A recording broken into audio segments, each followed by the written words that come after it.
Do you have eyes on the target? Yes, sir. The person on the right. He is my son. You are to protect him at all cost. He's my only son. Hello? Hello?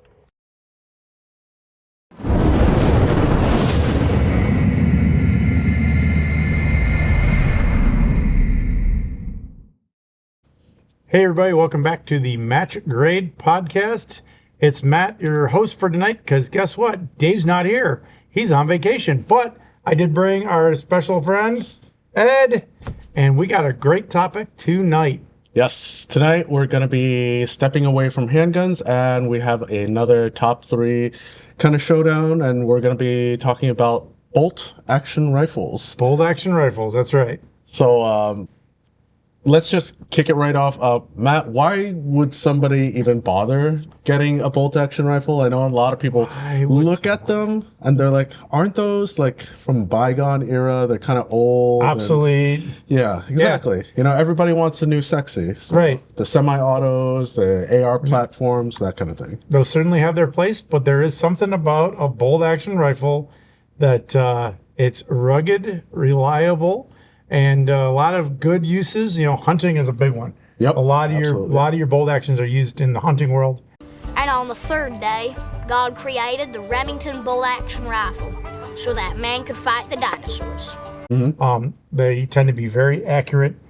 You can make them either very lightweight for lugging around through the woods, or for another reason, competition. Yep. Right, long range, especially long range shooting competitions, and you can make those guns very heavy, so that they yeah, you're laughing, so that they are super accurate at those long distances.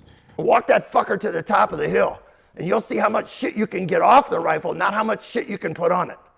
You know, they're just fun too. Mm-hmm. So a lot of them, because they're older, there's a collectible market for a lot of the older bolt action guns. Yep. You can certainly press them into defense, and they've been used for many years as a defensive gun. Right. Large caliber, a lot of stopping power. So I was gonna say, if you got property where you're not living in the city and such, yes. and you have like a 500-yard long driveway, you know, or you got property all around you, like maybe that's better. Could be used for that, sure. Maybe not the best choice, but it certainly could be used. Well, better than a sharp stick, right? Better than a sharp stick. Hey, what the hell are we supposed to use, man? Harsh language? And then we have, like the legality. They're legal everywhere. Oh, so there's not a ban on bolt action rifles. So Thank God not for that.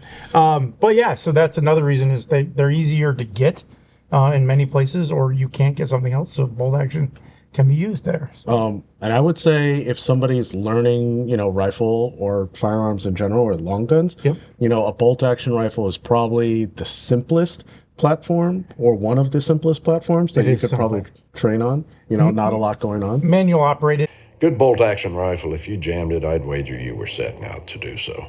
One shot at a time. Yep. And if you don't work the bolt, it won't go bang again. So there is that safety element if you're working like with a new student. So yeah, they're fun too. I like my bolt action. Plus, I know there are a lot more calibers, kind of out there for bolt action. Would it be safe to say that any caliber that a semi-auto does, a bolt action probably has it as well? Oh, I would say almost any semi-auto caliber, you will find a bolt action that shoots that. And then many calibers that you don't see in a semi-auto, right, you will find in a bolt action. Absolutely. And there's reasons for that. A lot of it has to do with the fact that for a semi-auto, you got to regulate that system. Yep. Whatever operating system it's using, you have to make it work with the ammo that it's firing. And to do that for multiple calibers, most places don't want to do that. Right. That's you want to make sure it's properly pressurized, gas or piston or whatever it might be. It shoots and ejects and loads another round all, It's a lot more that's happening. Yeah, a lot more. Where that bolt, you're controlling it. So what would make a bolt action, and this might bring up some argument, inherently more accurate than a semi-auto? Generally, most people would say like the barrel lockup, the way that the bolt locks into the barrel. Okay. And you just get, this really, really tight. There's no slop, no movement at all. That's one thing. And then you're not bleeding the gas off either. Mm-hmm. So you're actually getting full burn in a long enough barrel. Right. Obviously, but you're getting more of the pressure of the round actually behind the bullet going down range. Yep. So nothing's being lost.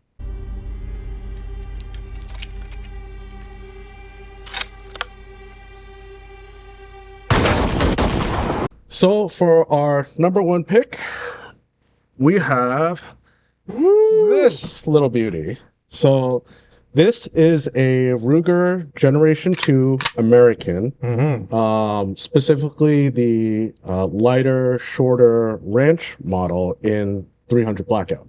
I do like this gun. I use it to train new shooters on how to use bolt rifles. It's very comfortable. It's light. I think this whole thing, even with scope mounted, is about 6-7 pounds. May I add? Yeah, absolutely. Oh, that is like featherweight. Yep. Yeah.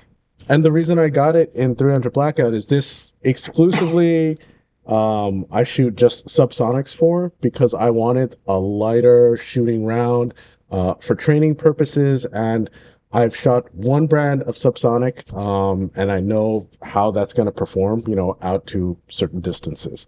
The only problem with the 300 Blackout is after 100 yards, it's like the kitchen sink, and it really just, kind of goes down as far as bullet drop. But this little gun, it's very smooth. It's very easy to operate. I love it. And I got it because it was really a bargain. I think this, you could probably fit in just about any box store and pick it up. And it's about $600, or so. Fluted barrel and everything. Free floated, fluted barrel, make it lightweight, and it comes in a variety of colors and calibers as well. So, yeah. Nice. I'll get some hate, but I think the Rugers are probably some of the best values on the market. Like you're talking about, the cost is so low and the quality is very high for what it is. And I got to say, Ruger did pick up some hate because of their first generation rifles that they came out with, but they actually seem to listen to their consumers. And they've updated and they updated it to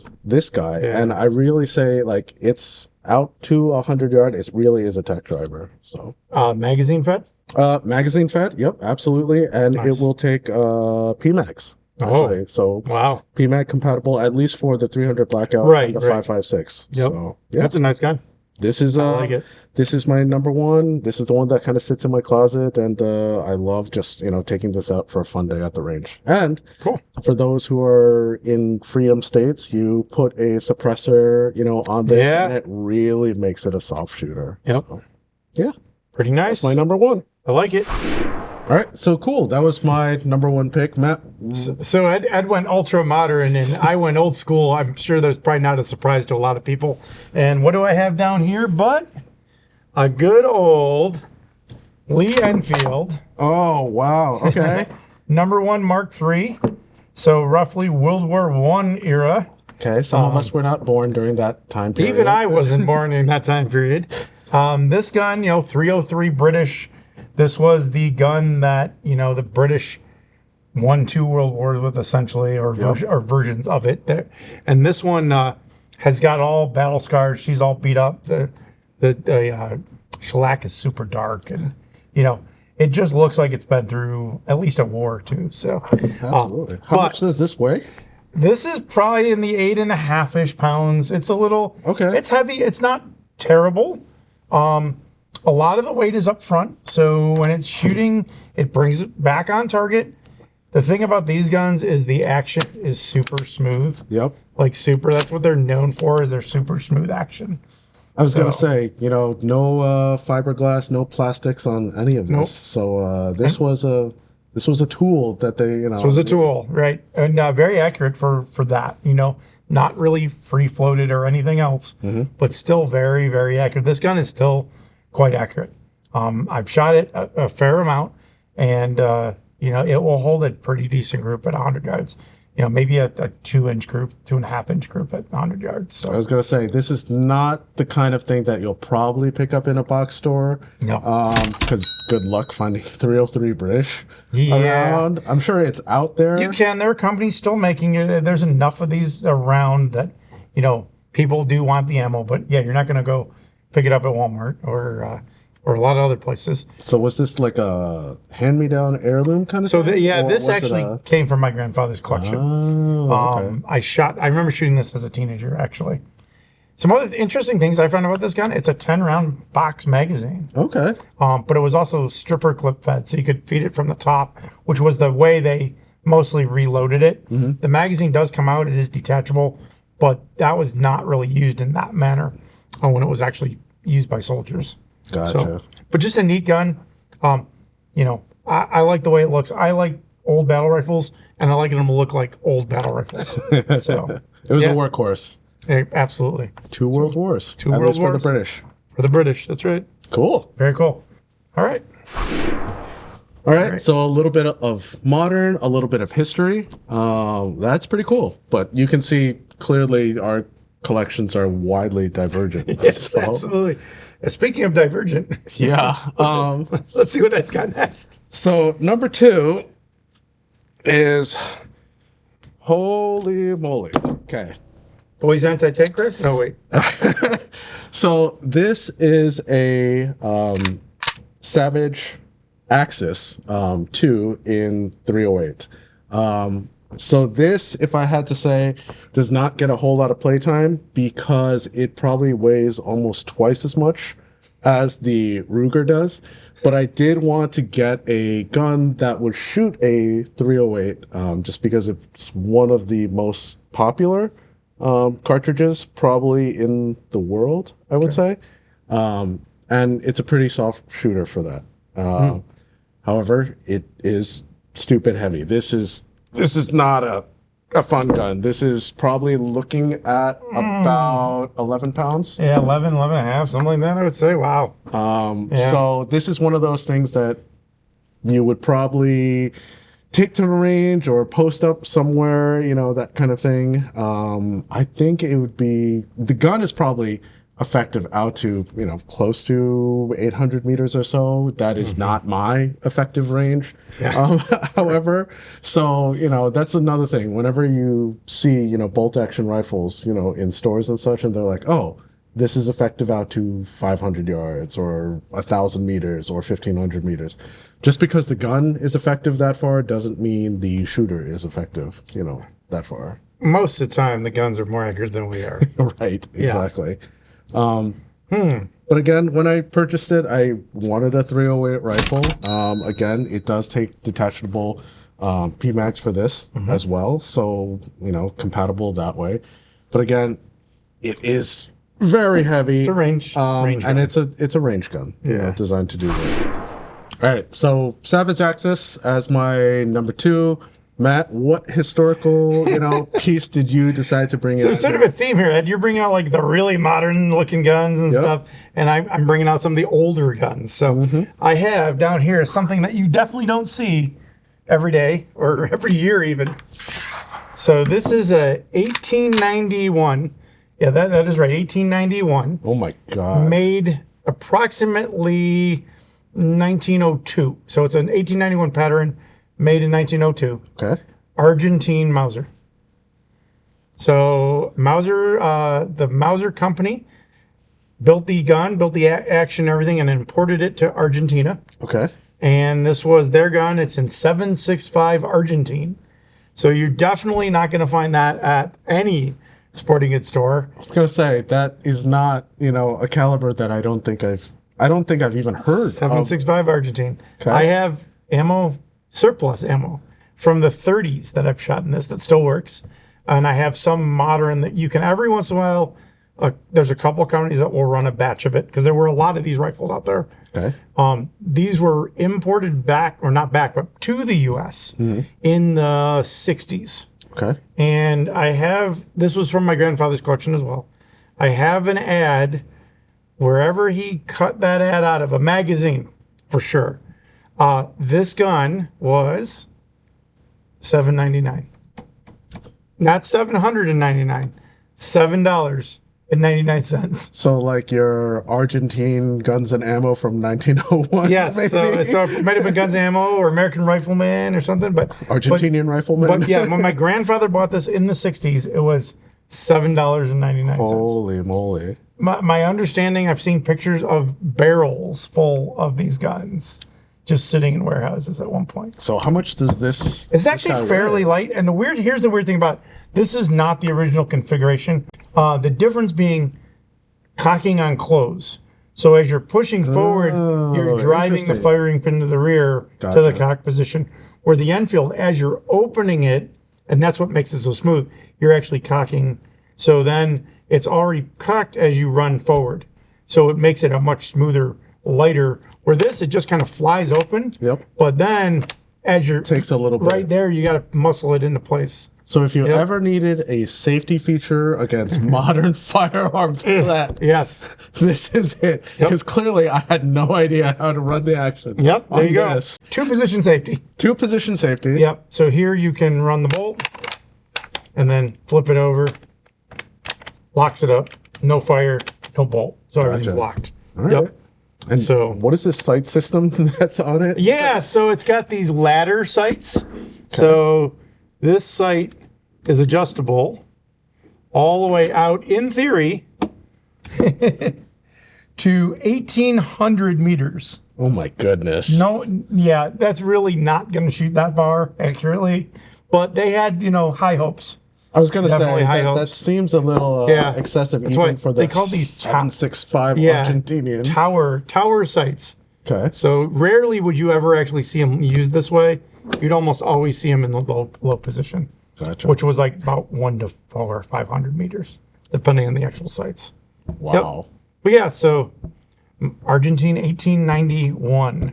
So this gun's 120 plus years old. Holy moly. Yep. That's really something special. Yep.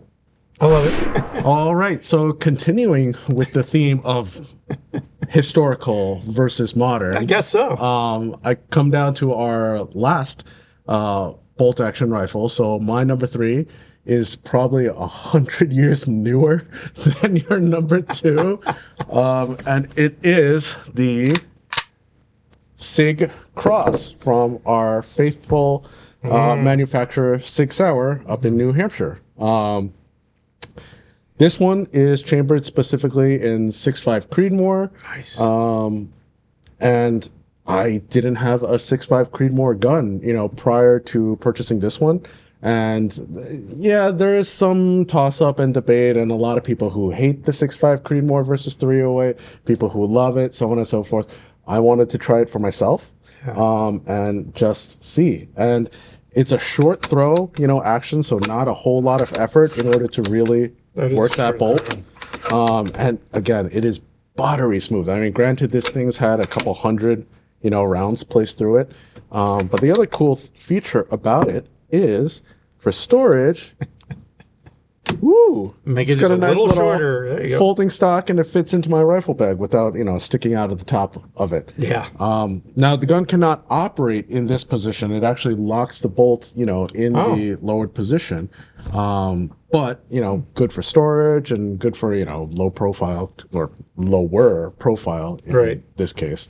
But the Cross comes in a number of different calibers. 308, 350 Legend, a couple of the other ones out there. But I love this gun, and I love the Creedmoor because it is extremely flat shooting. It's a super flat shooting round. So I don't need to do a whole lot of, dope calculations and things like that beyond, 200, 300 yards, or so. Definitely the most expensive, gun of the 3. I think the Cross goes for just about $1,200 to about $1,500, depending on caliber configuration, and such. But I mean, it's not terrible. It's just shy of about 9 pounds. For a hunting rifle, That's not bad. It might be a little bit on the higher end, but Yeah. But for a bigger bore rifle, that's, I would feel, not bad. confident with this one. Probably out to about 500 yards or so and beyond. But, Yeah. So you don't want a super light rifle. Right. I mean, that presents its own problems with dealing with the recoil and things like that. And there's always a debate about shooting at the bench or long range shooting where you're static as opposed to carrying in the field. And that's where you want your lightweight rifle. The hunters, they're going to take how many shots in the field? One or Right. two, maybe two, and that's it. So they're really worried about carrying that gun all day, hauling it up hills and mountains and stuff. Where if you're sitting at a bench, okay, 9 pounds, not a big deal. Right. So I would say, especially for hunters, and I know in my extremely limited hunting experience, I would prefer to be in a rested position, prefer to take a shot probably, from 200 yards and in, number one, to be confident and to be, a humane, hunter. But at the same time, that's a lot of distance that you're going to be lugging that animal, if you're not going to be dressing it in the field, and such. So again, 6.5 Creedmoor, definitely a higher end, type of hunting or precision rifle, but, well within, civilian markets. And this is a really fun one to shoot. yeah, I bet it is. Cool. All right, so Matt, number 3, how many hundreds of years are we going back? I'm expecting a musket, at this point. Yeah. Actually, not, Ed. We're moving a little more modern. Okay, this gun is, I was trying to think about this. This gun is maybe 12 years old. So much newer than everything else I've had on the table. Okay. However, the concept behind the rifle is probably 60 years old. Ish. Or maybe even more than that. But there's a concept to this rifle. Prepare yourself for a history lesson. So I'm gonna say one name, Lieutenant Colonel Jeff Cooper. And some will know exactly what I'm probably gonna pull up from underneath the table here. Well, show us. All right, let's bring it up. So this is the Ruger Gunsight Scout rifle. And this is in 308.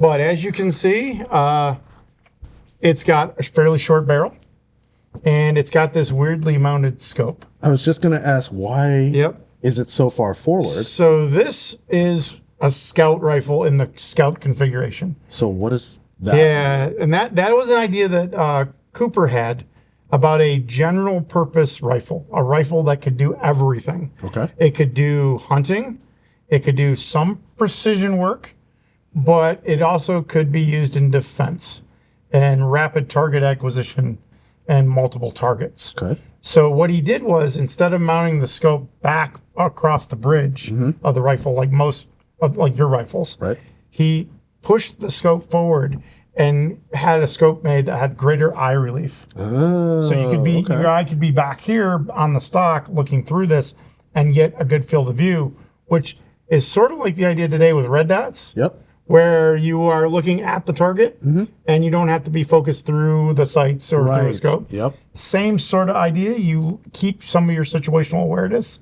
by pushing that scope out forward. Oh, okay. Okay.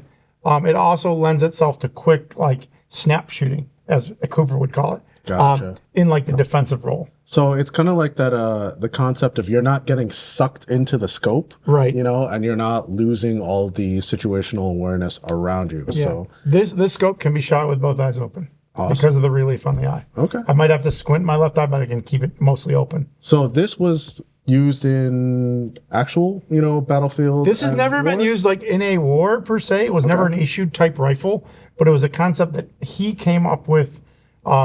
Really, the idea was use in Africa. Okay. Where you would have maybe a farmer or a homesteader or an African guide, hunting guide, and they needed something that could do multiple roles, fill multiple roles. So is this something that you can still get today? Yes. Or is it? Ruger makes this gun. It's in their catalog. Okay. Just like this with this front-mounted rail. You can also set it up with a traditional scope. So it will take regular scope rings, and you could set a regular scope up here. I know guys have done that. It is a super accurate rifle. I can shoot just over a minute of angle at 100 yards rested with this gun. But even off the shoulder, because it's fairly short, it's a pretty easy gun to shoot off the shoulder. You don't have to be rested. So being a scout rifle, does that make it lighter or heavier? Or that's where this gun actually fails. Okay. I will tell you that. Cooper's idea was the rifle should be light because you're carrying it a lot. Right, yep. He was saying in that like 6 pound range. This gun is fairly chunky for what it is. It's in that probably 8 to 8.5 pound range. I was going to say, that feels like about 8. And it is this laminated stock. They make a composite stock version now that's lighter. They did not make it when I bought this. I actually like the way this looks. And I will say too, being a little heavier with 308, it's not as punishing. Right. I've shot lightweight 308s and they're rough. Yep. They're rough on your shoulder. So the other cool thing about this gun is it actually comes with iron sights. So you do not need to have this gun necessarily in order to shoot it. I was going to say, for a lot of, precision rifles or bolt rifles, you don't see traditional iron sights mounted. Only saw optic. Right. So, okay. Yep. And it is a Mauser pattern bolt, so it works very similar to that Argentine Mauser, except this does have a 3-position type safety. Gotcha. So you can run the bolt here. You can run it there, run the safety back, and everything locks up. So, gotcha. Yeah. So there, no trigger. And then everything's locked in that position. Got it. So that is a true 3 position. So it's pretty neat. This is very smooth too. Not as tough as that Argentine to get into battery. Well, it is 100 years newer. Yeah, it is 100 years newer. Yeah. So this is kind of like the equivalent of this guy. Yeah, that's why I think I like this gun so much. In that they're both lightweight. Yep. They can both be used for hunting multiple calibers, and you can take this around and, you're not going to kill your shoulder, with it and such. So, okay. Yeah. So kind of battle at the lightweights here. It is. Yeah, I like it. Nice. Cool. All right. Those are some neat guns you brought, Ed. I'm fascinated by some of this. We got to go have a range day. Absolutely. So, guys, if you want to see the ranged version of our bolt action rifle episode, be sure to like and comment down below. Plus, we also want to see if there are bolt action rifles that we didn't mention that you guys think are way better and way more expensive and way cooler, and you just want us to waste our money and buy ones just so that we can show you how to shoot them. No, we're not getting a Shaytek intervention. No. But we do want to know what you guys, consider when you're buying a bolt action rifle. Is it caliber? Is it purpose? Is it all three? And such. So, yeah, they are cool tools, and I don't think they're outdated. I think they have a place, today for sure.